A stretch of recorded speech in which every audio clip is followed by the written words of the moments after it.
Hello and welcome to Health News on Channels Television. I am Mary Alale Yusuf. The World Cancer Day has come again and is tagged Not Beyond Us this year. The aim this time around is to reduce the global cancer burden by taking a proactive stance in the fight using existing solutions at the individual, community and government levels. We'll learn more about that in the interview segment. Health workers under the umbrella body of the Joint Health Workers Unions have called off an almost 2.5-month-long nationwide strike. This was after a meeting of its members with President Goodluck Jonathan in Abuja. The chairman of the association, Mr. Ayuba Waba, who announced this at a press briefing in Abuja, said this followed a passionate plea and firm commitments by the president to the union. Mr. President personally intervened and called a meeting of the Joint Health Sector Unions, where all the issues were reviewed and commitments were made firmly by him to the effect that him being the last authority, we have no doubt that those commitments will be met, and therefore he also made a very passionate plea that having intervened at that level, he pleaded with the Joint Health Sector Unions to suspend the action and allow him a period to consider all the issues and dispense with them. Mr. Waba has therefore directed members to resume work immediately. Several days before this meeting and suspension of strike action, joint health sector workers at the Lagos University Teaching Hospital embarked on a protest march against what they called casualization of their members and again enumerated some of their concerns. All those MOU signed, all the circulars that they promised to release, all the money that they are owing us, let them pay us. They are owing us arrears since 2011. And some of our members are stagnated. They are being on Congress 14, Congress 13 for more than 15, 12 years.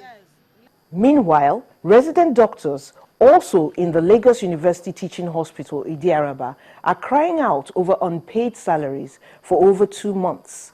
Dr. Olaleye Omodara, the vice president of the Association of Resident Doctors in the institution, is concerned that what the government termed a system glitch is taking so long to rectify. The last time we ever got a salary was in November. So December salary has not been paid. Where it is also an eye-opening that while we are not paid, the health workers that are on strike have been paid 3 times during the course of their industrial action. At the National Executive Committee meeting of the National Association of Resident Doctors in Imo State, the federal government has been urged to ensure uniformity in the duration of doctors' residency training programs in institutions across the country, the lack of which has allegedly been affecting the quality of the program. This is one of the observations of the National Association of the Resident Doctors of Nigeria, NARD, at the end of its National Executive Council meeting held in Owerri, the Imo State capital. The body also noted and reacted to what they described as the unfair treatment and sack of its members and non-payment of salaries by various medical centers across the country. NEC delegates noted with dismay the plight of resident doctors of Ledoki Akintola University Teaching Hospital, Lautech, Osogbo, who are being owed 3 months' salary arrears despite their outstanding and unrelenting efforts at providing medical services during this period. Delegates also observed that some state governments, such as Lagos and Ogun State, are yet to pay salaries of doctors. What are your expectations of the health sector in this new year in the wake of the health workers resuming at their duty posts? You can send your views to healthnews@channelstv.com or send SMS to 081-864-38129. The avian influenza, also called bird flu, has spread to 16 states across the nation, up from 11 states at the last reporting. The Supervising Minister of Health, Dr. Kaliru Al-Hassan, confirmed this new development in Abuja. The minister urged people not to panic as samples collected from human beings in closest contact with affected birds have turned up negative to bird flu viruses. The latest outbreak of bird flu in Nigeria was confirmed in 2 commercial poultry farms in Kano and Lagos states on the 16th of January this year. Almost 3 weeks after that confirmation, the Minister of Health says the disease has now spread to 14 additional states, bringing the number of states affected by the disease to 16. This outbreak started in 2 major cities, Kano and Lagos, in some specific poultry farms. But as we speak now, it is across the 16 states of the Federation. So this is what we have said, and already since then, a response plan has been activated. Samples from humans have also been collected from affected farms, but reports show that currently no human has been affected by the disease. This is mostly an agricultural issue, where it affects mostly poultry. Of course, there's always human near the poultry. And we have taken samples from all these areas where we have outbreak, and not a single case of human being has been found. So we continue to sensitize. As we said, part of the plan is to reactivate the various components we used to have, the human component, the agri component, and the information, so that they come back to where they were. So this is what we are doing right now. As of now, we are continuously informing the general public that yes, there is no need to panic. It's still contained within the poultry, and of course, people are advised to take the necessary precautions. The last time poultry farmers experienced outbreaks of bird flu in Nigeria was in 2008. Nigerians hope that this current outbreak will be contained before it spreads to humans. Health News had a chat with Dr. Ugochukwu Osigwe, Senior Registrar of the Department of Medical Microbiology and Parasitology at the Lagos University Teaching Hospital, Idi-Araba. He has some advice for keepers of livestock. You notice any signs of sick birds or the birds suddenly dying, you need to report to the... We're not saying it's already bird flu, but you need to report to the area veterinary officer immediately.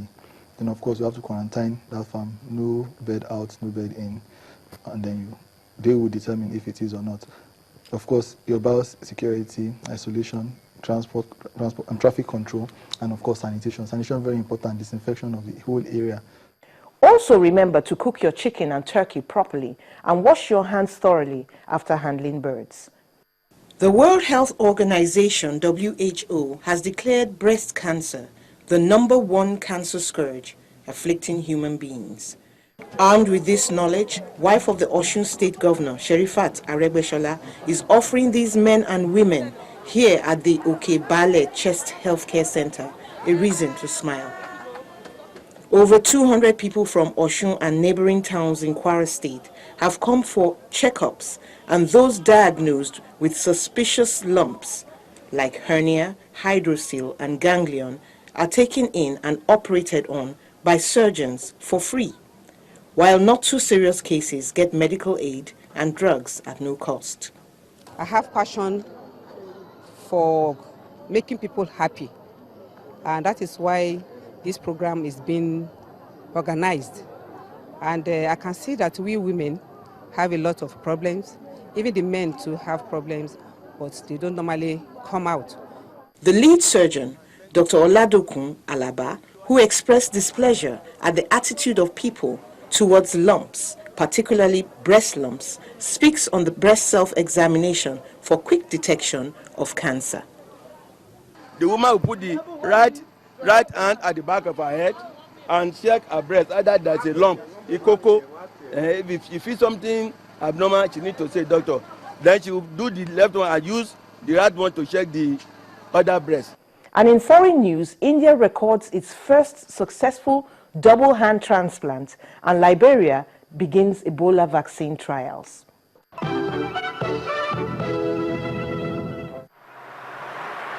Experimental Ebola vaccine trials have begun in Liberia in collaboration with American scientists, involving thousands of volunteers.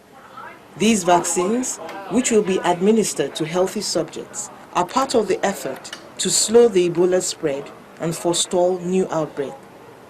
The Liberian Deputy Health Minister has high hopes for the future of Liberia and the world as a result of the trials. Today we are here trying to find a lasting future for the word, not only Liberia. When this word, Liberia will make history.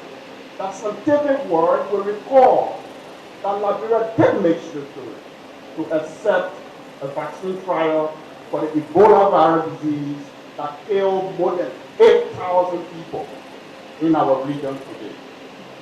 Each of the vaccines contains a small harmless portion of the Ebola virus and may cause side effects in some people, like fever, headaches, mouth sores, fatigue, muscle and joint pain, and loss of appetite. Surgeons in India have conducted their first successful double hand transplant on 30-year-old Manu, who lost both his hands when he was thrown off a moving train while trying to protect a female passenger from a group of people. The head of the plastic surgery department at the Amrita Institute of Medical Science in Kerala, India, sees this as a unique occurrence which will be studied all over the world. He also told journalists that the transplanted hands, which were taken from a 24-year-old road accident victim, were accepted by Manu's body after 2 weeks. The patient says he can do all his regular activities with his new hands. Britain has become the first country to allow a 3-parent in vitro fertilization technique, which doctors say will prevent some inherited incurable diseases, but critics see as a step towards creating designer babies. The treatment is known as 3-parent in vitro fertilization because the babies born from genetically modified embryos would have DNA from a mother, a father, and from a female donor.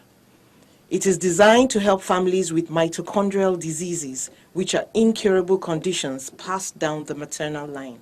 Faulty mitochondria could cause inherited conditions such as fatal heart problems, liver failure, brain disorders, blindness, and muscular dystrophy.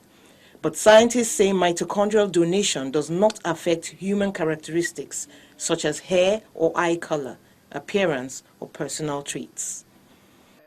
Lawmakers voted 382 to 128 in favor of the procedure, which still must be accepted at the upper house to pass.